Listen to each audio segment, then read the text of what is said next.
साथियों नमस्कार, स्वागत है आप सभी का आपके अपने परिवार एकाग्र स्टडी पर। मित्रों, हम लोग मध्य प्रदेश शिक्षक भर्ती चयन परीक्षा हेतु वर्ग 2 के लिए मैथ्स की क्लासेज चल रही है अपनी, जिसकी आज 5वीं क्लास है। मित्रों, हम लोग जब YouTube पर आए थे तो अपने उन साथियों के लिए जो शिक्षा लेने में कोचिंग करने में असमर्थ हैं, उनके पर्पज के अकॉर्डिंग अपन लोग YouTube पर आए थे और हमारे जिस मिशन को अपन लेके चले थे तो वो मिशन कहीं ना कहीं सक्सेस होता नजर आ रहा है। मेरे दोस्तों, हमें 2 महीने भी अभी YouTube पर नहीं हुए हैं, उसमें भी हमें 7-8 दिन बाकी हैं और इस नाम मात्र के समय में हम मित्रों 3000 का परिवार खड़ा कर दिया। ये सब आपकी बदौलत के कारण है मित्रों कि आज हमारा परिवार मात्र 45-50 दिन के भीतर ही कितने का हो गया, 3000 परिवार का। तो आप सभी इस परिवार के सदस्यों को ये एकाग्र स्टडी का परिवार 3000 होने की ढेर सारी शुभकामनाएं। मित्रों, हम लोग टाइप्स ऑफ नंबर पढ़ रहे संख्या पद्धति में, और जिसका कल अपनी जो लास्ट क्लास थी उसमें हम लोगों ने पढ़ा था अवास्तविक संख्याएं, और आज उसी के आगे हम इसको कंटिन्यूस करने वाले हैं। और जितने भी जो संख्याओं के नंबर्स के टाइप है मेरे दोस्तों, आज उसको हम फिनिश करके कल नेक्स्ट टॉपिक पर चलने वाले हैं। तो मेरे दोस्तों, हम लोगों ने लास्ट में अवास्तविक संख्या पढ़ी थी और अवास्तविक संख्या के उदाहरण देखे थे। अब मैं आप लोगों को वहां से एक फैक्ट लिखवाने वाला हूं। तो फैक्ट ये है मेरे दोस्तों कि काल्पनिक संख्या कहीं पे दे रखी हो, काल्पनिक संख्या कहीं पर दे रखी हो मेरे दोस्तों, इस काल्पनिक संख्या को अपन अवास्तविक संख्या भी बोलते हैं। क्या बोलते हैं मेरे दोस्तों? अवास्तविक यानी नॉन रियल नंबर या इमेजिनरी नंबर। काल्पनिक संख्या अगर अपन को दे रखी हो मेरे दोस्तों और इसकी घात अगर सम संख्या हो, इसकी घात क्या हो मेरे दोस्तों, सम संख्या, तो आपको जो रिजल्ट मिलेगा ना मेरे दोस्तों वो मिलेगी आपको वास्तविक संख्या। वो क्या मिलेगी मेरे दोस्तों? आपको वास्तविक संख्या। ठीक है, यानी मेरे दोस्तों अगर काल्पनिक संख्या की घात सम संख्या है तो जो आपका रिजल्ट होगा वो आएगा आपका वास्तविक संख्या। लेकिन मित्रों, अगर काल्पनिक संख्या की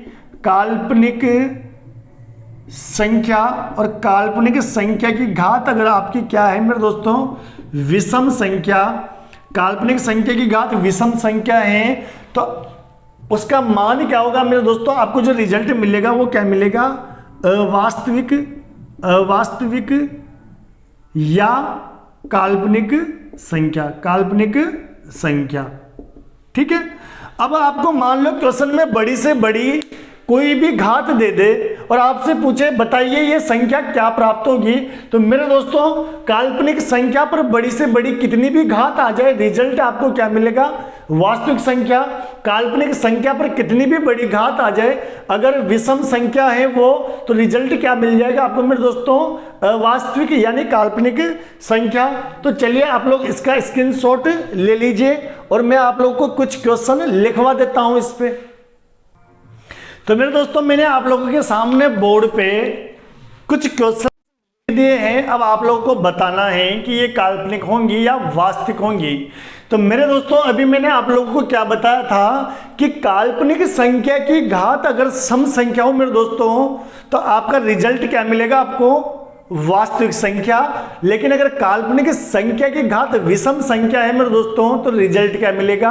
अवास्तविक या काल्पनिक। तो चलिए उसी से बेस ये 5 क्वेश्चन मैंने आप लोग के सामने बोर्ड पर लिखे हैं, अब इनको हम लोग डिस्कस कर लेते हैं। तो मेरे दोस्तों, आपका क्वेश्चन नंबर 1 क्या है? क्वेश्चन नंबर 1 है आपका कि कोष्टक के अंदर -√-11 की घात 2 काल्पनिक है या वास्तविक है। हमें बताना है मेरे दोस्तों काल्पनिक है या वास्तविक है।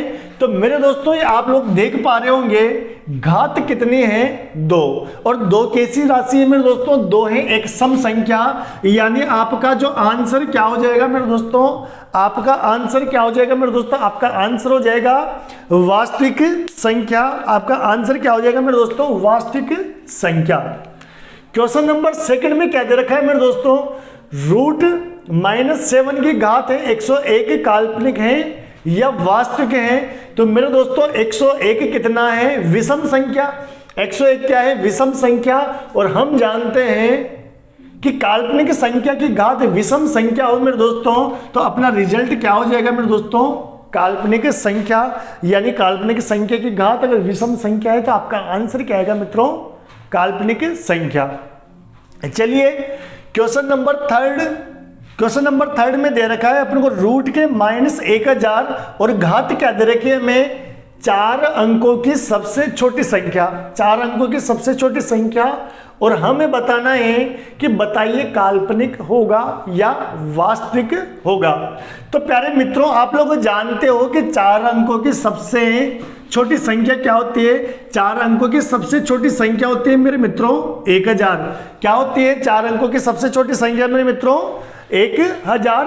और 1000 आपका सम है या विषम? आप कहोगे सर सम है, तो कितनी है? सम है। और सम हो गया, इसका मतलब अपना आंसर क्या हो जाएगा मेरे दोस्तों? अपना आंसर हो जाएगा वास्तविक संख्या।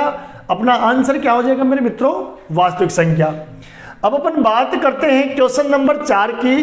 तो क्वेश्चन नंबर 4 में हमें दिया हुआ है मित्रों कि रूट -7 और घात में 2 अंकों की सबसे बड़ी संख्या। तो आप लोग कहोगे सर 2 अंकों की सबसे बड़ी संख्या तो कितनी है? 99। कितनी है? 99। और 99 तो सर विषम है, तो विषम है, इसका मतलब ये क्या हो जाएगी मेरे दोस्तों? काल्पनिक संख्या। आपका आंसर क्या हो जाएगा मेरे दोस्तों? काल्पनिक संख्या। और बात आती है आज के लास्ट इस लास्ट क्वेश्चन आज का नहीं है, अभी तो टॉपिक बहुत लंबा चलने वाला है हमारा। यहाँ का लास्ट क्वेश्चन नंबर 5 जो है, रूट 10 की घात 99 काल्पनिक है या वास्तविक? ये आप लोग बताना है। आप लोग क्या कहोगे? सर यहाँ तो घात विषम है तो काल्पनिक होगा। मैं कहूँगा मेरे दोस्तों थोड़ा सा दिमाग पे जोर डालो, दिमाग की बत्ती को हिलाओ। ये रूट 10 है, ये तो खुद ही वास्तविक है मेरे मित्रों। यहाँ तो काल्पनिक संख्या है, ये रूट 10 तो खुद ही वास्तविक है। और वास्तविक संख्या की घात मेरे दोस्तों सम हो चाहे विषम हो, चाहे सम हो चाहे विषम हो, वास्तविक संख्या की घात कितनी भी हो मेरे दोस्तों, रिजल्ट हमेशा क्या होता है मेरे लाडलो? वास्तविक संख्या ही होती है। रिजल्ट क्या होता है मेरे दोस्तों? वास्तविक संख्या। तो चलिए आप लोग स्क्रीनशॉट ले लीजिए और अपन चलते हैं नेक्स्ट नंबर पर। अब अपन बात कर लेते हैं मेरे दोस्तों सम और विषम संख्याओं की, यानी ओड और इवन नंबर की मेरे दोस्तों। क्योंकि आज हमें ये सेशन जो नंबर्स, जो टाइप ऑफ नंबर्स अपन लोग पढ़ रहे हैं, ये सेशन अपन को आज फिनिश करवाना है। क्योंकि 4 क्लासेज इसकी हो चुकी है मेरे दोस्तों, ये 5वीं क्लास है, ताकि इसको फिनिश करके हम जल्दी से जल्दी जो टारगेट लेके चल रहे हैं ना 111 दिन में आपको complete course plus practice set plus जो आपके प्रीवियस ईयर क्वेश्चंस हैं उनको सोल्व करवाने का, तो उसके अकॉर्डिंग इस क्लास को आज थोड़ा सा खींच के हम लोग फिनिश करने वाले हैं, ताकि नेक्स्ट टॉपिक पर अपन लोग आ सके। बीच में मेरी 1-2 दिन थोड़ी तबीयत भी डिस्टर्ब हो गई थी, इस वजह से क्लास नहीं ले पाया था मित्रों। तो मैंने आप लोग के सामने जो भी यहाँ से कंडीशन बनती है वो लिख दी है। अब अपन इसको डिस्कस कर लेते हैं। तो मेरे मित्रों आप लोग जानते हो सम संख्या ने इवन नंबर किसे कहते हैं? वे संख्याएं जिनमें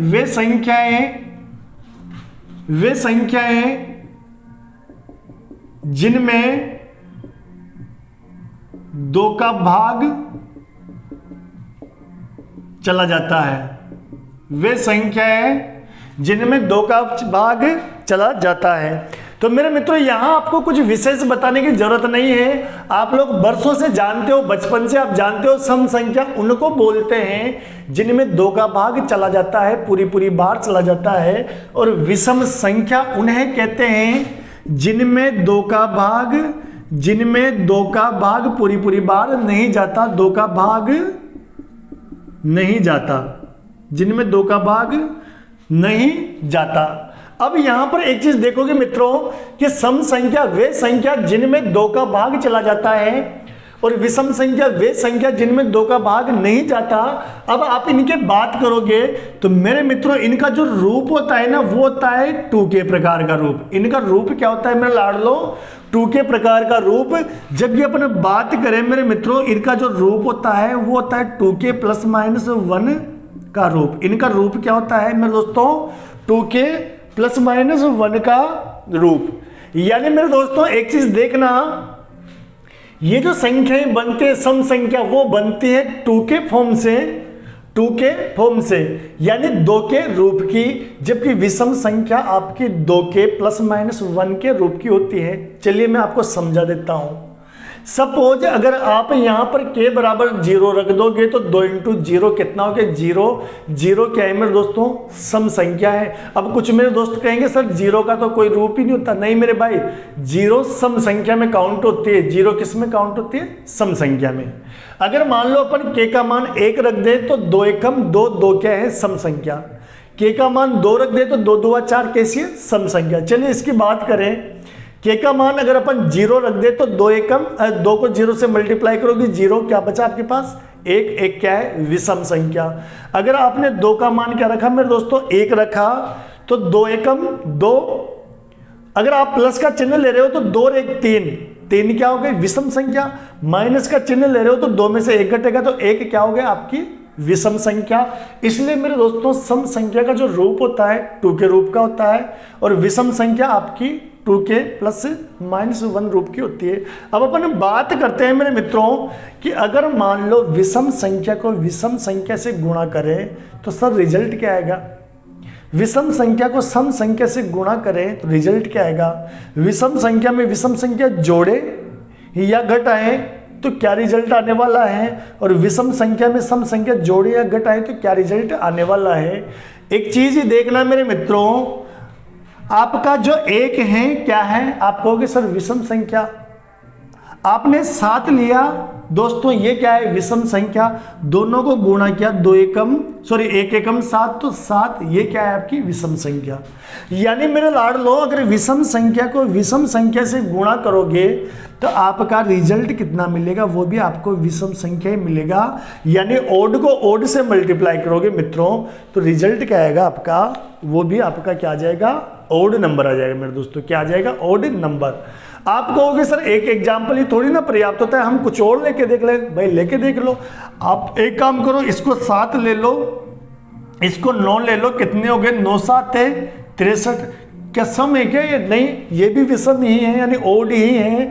तो अगर आप विषम को विषम से गुणा करोगे या ओड को ओड से गुणा करोगे तो मेरे मित्रों आपको जो रिजल्ट प्राप्त होगा वो रिजल्ट कैसा प्राप्त होगा मेरे दोस्तों, एक विषम संख्या ही आपको रिजल्ट देने वाली है। ठीक है, चलिए बात करें अपन विषम संख्या को सम संख्या की। मेरे दोस्तों आपका 9 विषम संख्या है और 2 है सम संख्या, गुणा करोगे तो 18। 18 क्या है, सम संख्या।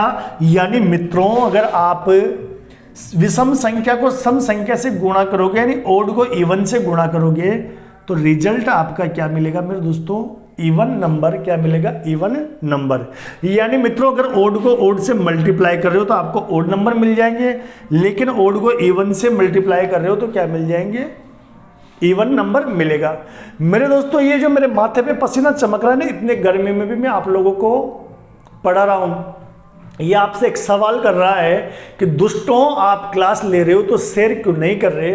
तो मेरे प्यारे प्यारे लाडलों, मेरे दोस्तों, मेरे भाई बहनों, भाई क्लास का शेयर तो बनता है यार। आप चैनल सब्सक्राइब करो ना करो, वीडियो लाइक करो नहीं करो, लेकिन इन क्लासेज को शेयर कर दो ताकि आपके और भी जो भाई बहन हैं वो अपने पैसे बचा सके और अपने तैयारी को बिना किसी कोचिंग की मदद के, बिना किसी जो एक्स्ट्रा पे के, वो भी अपनी तैयारी अच्छे लेवल की कर सके।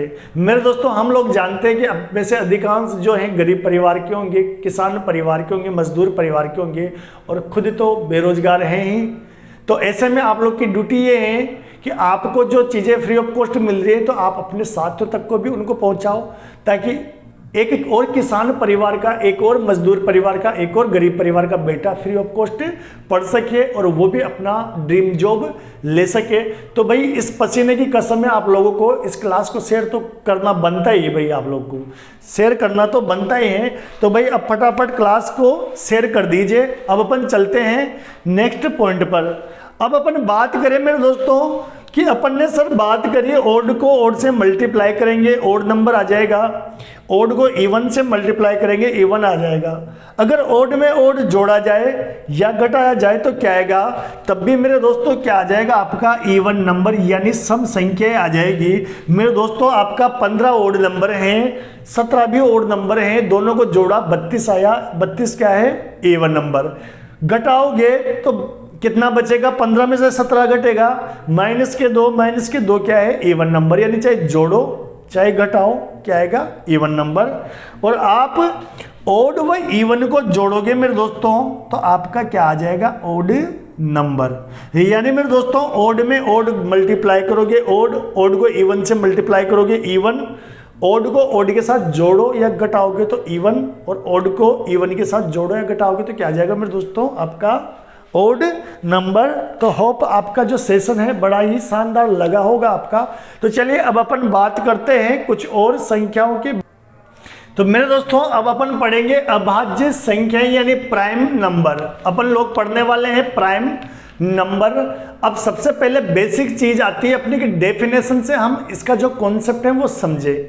तो मेरे दोस्तों अभाज्य संख्या कहते कैसे हैं, अभाज्य संख्याएं उन संख्याओं को कहते हैं मित्रों जिनमें स्वयं के अलावा और दो के अलावा किसी थर्ड संख्या का भाग नहीं जाए।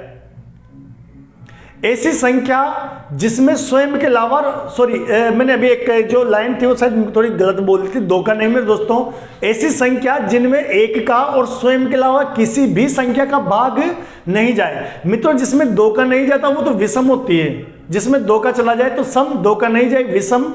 अभाज्य संख्या अलग होती है, वे संख्याएं जिनमें खुद के अलावा और एक के अलावा किसी संख्या का भाग नहीं जाए। इसकी दो डेफिनेशन होती है मेरे मित्रों। एक डेफिनेशन तो क्या होती है मित्रों, एक डेफिनेशन तो होती है इसकी वे संख्याएं जिनमें एक एवं स्वयं के अलावा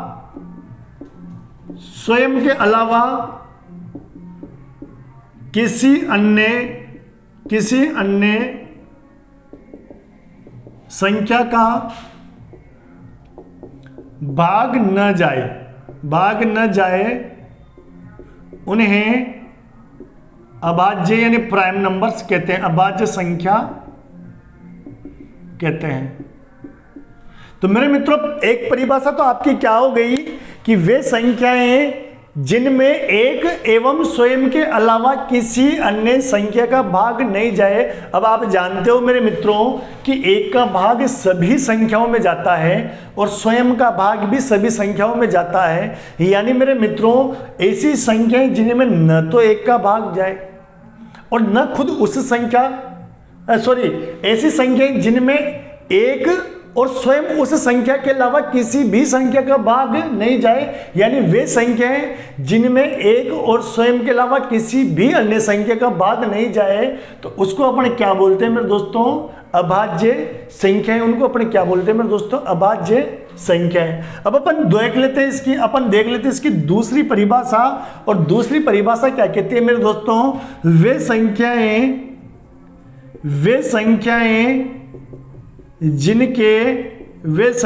जिनके गुणनखंड होना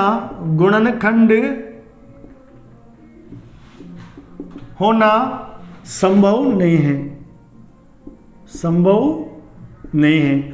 मित्रों यानी ऐसी संख्याएं जिनके गुणनखंड नहीं हो सकते उन संख्याओं को अपन क्या बोलते हैं, अभाज्य संख्या यानी प्राइम नंबर।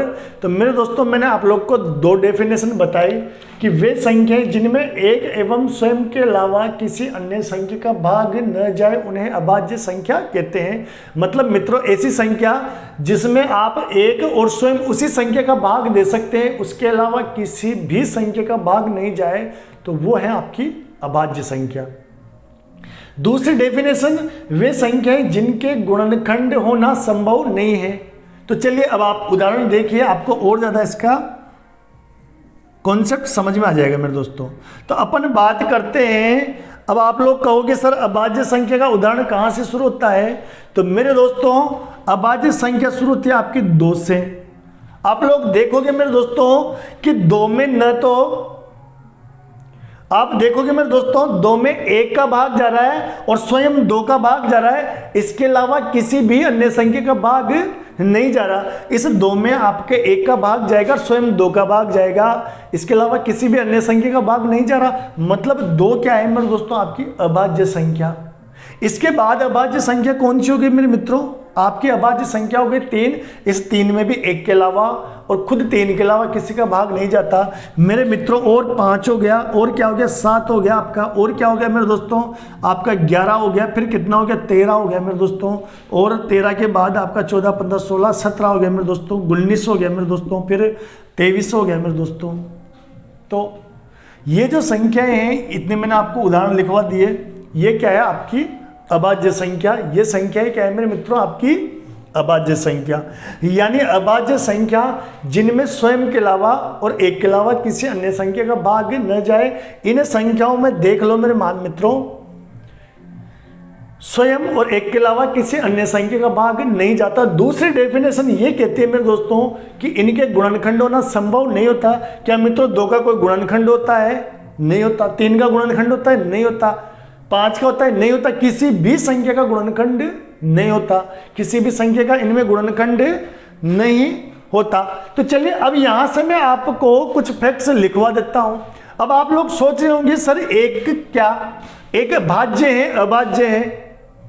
तो मेरे मित्रों एक आपका सम विषम की बात करें तो विषम संख्या है, लेकिन अगर अपन फैक्ट की बात करें किसके अनुसार, भाज्य और अभाज्य संख्याओं के अनुसार, तो मेरे मित्रों एक न तो भाज्य है, एक न तो भाज्य है और न ही अभाज्य है। यानी मेरे मित्रों इस एक को आपका अपवाद माना गया है कि न तो ये प्राइम नंबर में आएगा, न ये कंपोजिट नंबर में आएगा, मतलब न तो ये भाज्य संख्या में आएगा, न ही आपका अभाज्य संख्या में आएगा। मेरे मित्रों न तो ये भाज्य संख्या में आएगा, न ही अभाज्य में आएगा। तो फैक्ट मैंने क्या लिखवाया, नंबर 1, एक न तो भाज्य है और न ही अभाज्य है। मेरे दोस्तों मैं दूसरा फैक्ट आपको लिखवा रहा हूं, सबसे छोटी अभाज्य संख्या क्या है मित्रों, अभाज्य संख्या 2 है। आप लोग देख पा रहे होंगे मेरे मित्रों, सबसे छोटी अभाज्य संख्या क्या है मित्रों, 2 है। सबसे छोटी अभाज्य संख्या क्या है मेरे मित्रों, 2 है। और आप लोग इस पे स्टार बना लीजिए मेरे मित्रों, एकमात्र सम संख्या है, एकमात्र सम अभाज्य संख्या है।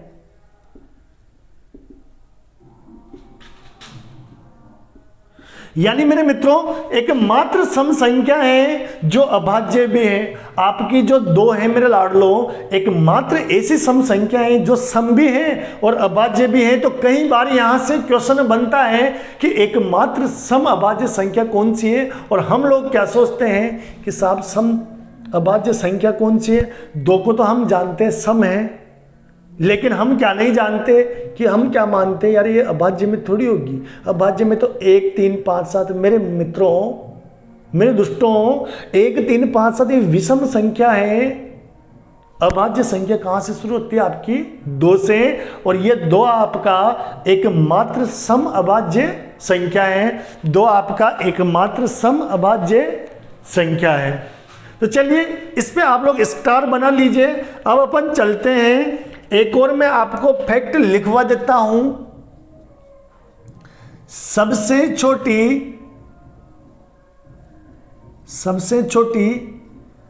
विषम अभाज्य संख्या, सबसे छोटी विषम अभाज्य संख्या 3 है। सबसे छोटी विषम अभाज्य संख्या क्या होगी मेरे दोस्तों, 3 है। तो मेरे मित्रों अभाज्य संख्या आपकी 2 से शुरू हो रही है। तो बात की जाए केवल सबसे छोटी अभाज्य संख्या की, तो सबसे छोटी अभाज्य संख्या आपकी क्या है, 2 है। आपसे कहें कि सबसे छोटी विषम अभाज्य संख्या, तो सबसे छोटी विषम अभाज्य संख्या 3 है। आपसे पूछे मेरे मित्रों एकमात्र सम अभाज्य संख्या क्या है, तो आपकी क्या है मेरे लाडलो 2। तो चलिए आप लोग स्क्रीनशॉट ले लीजिए, आप लोग स्क्रीनशॉट ले लीजिए और अपन चलते हैं कुछ और फैक्ट्स की ओर। तो चलिए मेरे दोस्तों, मैंने कुछ बोर्ड पर फैक्ट्स लिख लिए हैं, अब अपन इसको भी डिस्कस कर लेते हैं। तो मेरे दोस्तों अपन बात करें कि सर 1 से 25 तक में अभाज्य संख्याएं कितनी हैं, 1 से 25 तक में अभाज्य संख्याएं कितनी हैं। तो चलिए हम लोग काउंट कर लेते हैं। अपने अभाज्य संख्या कहाँ से शुरू होती है मेरे मित्रों, 2 से। तो 1 से 25 में सर 2, 3, 5, 7 के बाद फिर आपका 11 है, फिर 13 है, 13 के बाद आप लोगों का कौन सा होता है, 13 के बाद होता है आपका 17 है, 17 के बाद 19 है, 19 के बाद 23 है। तो 1 से लेके 25 तक में मेरे मित्रों कितनी संख्याएं हो गई, 9। 1 से लेके 25 तक में कितनी अभाज्य संख्याएं आई मेरे मित्रों, 9। अपन बात करें कि सर 1 से 30 तक में अभाज्य संख्या, तो मेरे मित्रों 25 तक का तो पता लग गया हमें कि 9 संख्याएं हैं। अब आप लोग चेक कर लीजिए क्या 25 से 30 के बीच में भी कोई अभाज्य संख्या है। तो आप लोग देखोगे 26 भाज्य हैं, 27 भी भाज्य है, 28 भाज्य है, 29 अभाज्य है मेरे मित्रों। तो 9 तो ये और 1 ये हो गए, यानी टोटल कितने हो गए मेरे दोस्तों, 10। यानी 1 से 30 तक में अभाज्य संख्याएं कितनी हो गई मेरे दोस्तों, 10। ऐसे ही बात करें 1 से 50 तक में, तो मेरे मित्रों 1 से 50 तक में आपकी अभाज्य संख्याएं होती हैं 15। आप लोग काउंट करके देख लेना, 1 से 50 तक में अभाज्य संख्या कितनी होती है मेरे दोस्तों, 15। अपन बात करें 1 से 75 में अभाज्य संख्या कितनी होगी, तो 1 से 75 के बीच में अभाज्य संख्याओं की कितनी संख्या है मेरे दोस्तों, 21। कितनी अभाज्य संख्या होती है मेरे दोस्तों, 21। बात करें 1 से 100 के बीच में, यानी 1 से 100 तक कितनी अभाज्य संख्याएं हैं, तो मेरे दोस्तों 1 से 100 के बीच में कितनी अभाज्य संख्याएं हैं, 25। कितनी अभाज्य संख्याएं हैं, 25।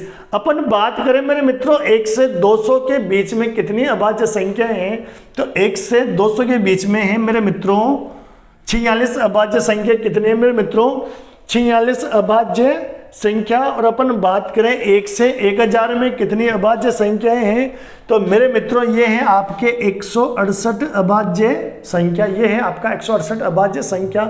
क्या करना है मेरे दोस्तों, वैसे इतने से फैक्ट याद कर लेना हो सके तो, नहीं तो आप लोग क्या करना, गिनती लिख के काउंट करके देख लेना गोले लगा के। वैसे यहाँ से इस तरीके के क्वेश्चन बनते तो कम ही है, फिर भी कुछ बेसिक फैक्ट्स आपको याद होने चाहिए। तो चलिए अब आप लोग इसके भी स्क्रीनशॉट ले लीजिए, इसका भी स्क्रीनशॉट ले लीजिए मेरे दोस्तों। अब बात यह आती है मेरे दोस्तों कि अपन अभाज्य संख्याएं अपन को दिख जाएगी तो उसको जानेंगे कैसे कि सर ये भाज्य हैं या अभाज्य संख्या, भाज्य है या अभाज्य संख्या। तो मेरे मित्रों इसका कोई फिक्स फंडा नहीं है, फिर भी मेरे पास एक मेथड है मेरे दोस्तों। इस मेथड को मैं आप लोग को बता देता हूं। बहुत अच्छा मेथड तो ये नहीं है, पर फिर भी जो है एकमात्र यही तरीका है जिससे हम लोग जान सकते हैं कि दी हुई संख्या भाज्य है या अभाज्य है। तो मेरे मित्रों हमने 2 उदाहरण लिखे हैं। एक में लिखा क्वेश्चन कि 247 भाज्य है या अभाज्य, दूसरे में 643 से मित्रों भाज्य है या अभाज्य अपन को बताना है। तो चलिए मैं आप लोग को बता देता हूं कि हमें क्या करना है। 247 से ठीक बड़ी पूर्ण वर्ग संख्या लेनी है, ठीक बड़ी पूर्ण वर्ग संख्या, पूर्ण वर्ग संख्या। तो मेरे मित्रों 247 से ठीक बड़ी पूर्ण वर्ग संख्या होती है 256। कैसे पता लगा, अपन लोग जब वर्ग और वर्गमूल घनमूल पढ़ेंगे ना मेरे दोस्तों, तो मैं आप लोग को बहुत डिटेल से इनको पढ़ा दूंगा। फिलहाल आप लोग ध्यान रखना कि 247 से ठीक बड़ी संख्या क्या होती है मेरे लाडलो, 256 ठीक बड़ी पूर्ण वर्ग संख्या 256 होती है। और ये किसका स्क्वायर होती है मेरे दोस्तों, ये होती है 16 का स्क्वायर। ये क्या होती है, 16 का स्क्वायर। अब अपन को क्या करना है मेरे दोस्तों, 16 से छोटी जितनी भी संख्याएं हैं उन सभी का इसमें भाग देके देखना है। अगर किसी संख्या का भाग चला जाता है तो ये आपकी भाज्य है, अदरवाइज अभाज्य है। तो सबसे पहले अपन एक को तो चेक ही नहीं करेंगे, क्योंकि एक का और स्वयं का तो सब में भाग जाता है। तो क्या इसमें 2 का भाग जाएगा, क्या नहीं जाएगा, इकाई अंक साथ है, नहीं जाएगा। 3 का भी नहीं जाएगा इसमें, 4 का भी नहीं जाएगा, 5 का भी नहीं जाएगा, 6 का भी नहीं जाएगा, 7 का भी नहीं जाएगा इसमें, 8 का भी नहीं जाएगा, 9 का भी नहीं जाएगा, 10 का भी नहीं जाएगा, 11 का भी नहीं जाएगा, 12 का भी नहीं जाएगा, 13 का देखें क्या मेरे मित्रों, 13 का देखें, इसमें भाग देखें तो कितनी बार जाएगा ये, 13 एकम 13, कितना बचेगा 11, 13 नाम का 117। हाँ मेरे दोस्तों कितनी बार चला गया, 19 बार। यानी कि ये कैसी संख्या है मेरे दोस्तों, ये है आपकी भाज्य संख्या। ये क्या है आपकी भाज्य संख्या। तो चलिए मेरे लाडलो अब अपन बात करते हैं 643 की, कि सर 643 भाज्य है या अभाज्य। तो 643 से ठीक बड़ी पूर्ण वर्ग संख्या क्या होती है वो देखते हैं मेरे दोस्तों। पूर्ण वर्ग संख्या, ठीक है, 643 से ठीक बड़ी पूर्ण वर्ग संख्या क्या होती है मेरे दोस्तों, ये होती है आपकी 676। और जो किसका वर्ग होती है मेरे दोस्तों, 26 का स्क्वायर होती है। किसका स्क्वायर होती है, 26 का। अब अपन मेरे मित्रों क्या करेंगे, 26 से छोटी जितनी भी संख्याएं हैं सबका इसमें भाग देके देखेंगे, जाता है तो ठीक, अन्यथा क्या हो जाएगी अभाज्य संख्या।